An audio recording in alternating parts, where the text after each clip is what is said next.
لا الہ الا اللہ پڑھ لا الہ الا اللہ. یہی اصول بیان کیا قرآن کریم نے میاں بیوی کے تعلقات. کہ اگر تمہیں کوئی بیوی پسند نہیں آ رہی فَإِن كَرِهْتُمُوهُنَّ فَعَسَىٰ أَن يَجْعَلَ اللَّهُ فِيهِ خَيْرًا.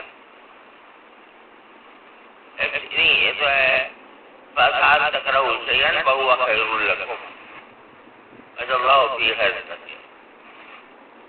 وَإِذَا كَرِهْتُمُوهُنَّ فَعَسَىٰ أَن تَكْرَهُوا شَيْئًا وَيَجْعَلُ اللَّهُ فِيهِ خَيْرًا كَثِيرًا. کہ اگر تمہیں ایک بیوی تمہاری پسند نہیں آ رہی کرہتمون، تم ان کو ناپسند کرتے ہو، تو یاد رکھو کہ یہ کچھ بعید نہیں ہے کہ ایک چیز کو تم ناپسند کرتے ہو لیکن اللہ نے اس کے اندر بہت بھلائی لکھ دی.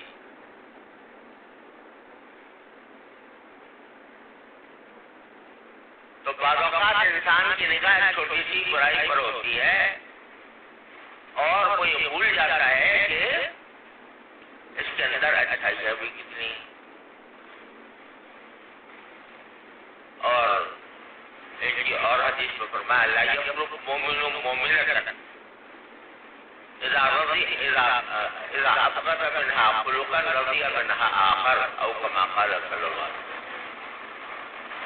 کوئی مومن مرد کسی مومن عورت سے بغض نہ رکھے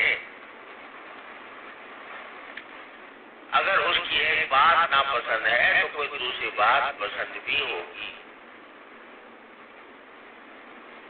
فرمایا غرض یہ اصول بتا دیا کہ خدا کے لیے اپنے آپ کو دوسروں سے برتر اور دوسروں کو اپنے سے کمتر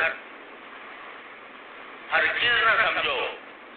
یہ تکبر ہے اور یہ دوسرے کی حق تلفی ہے، اس کا آخرت میں جواب دینا ہوگا.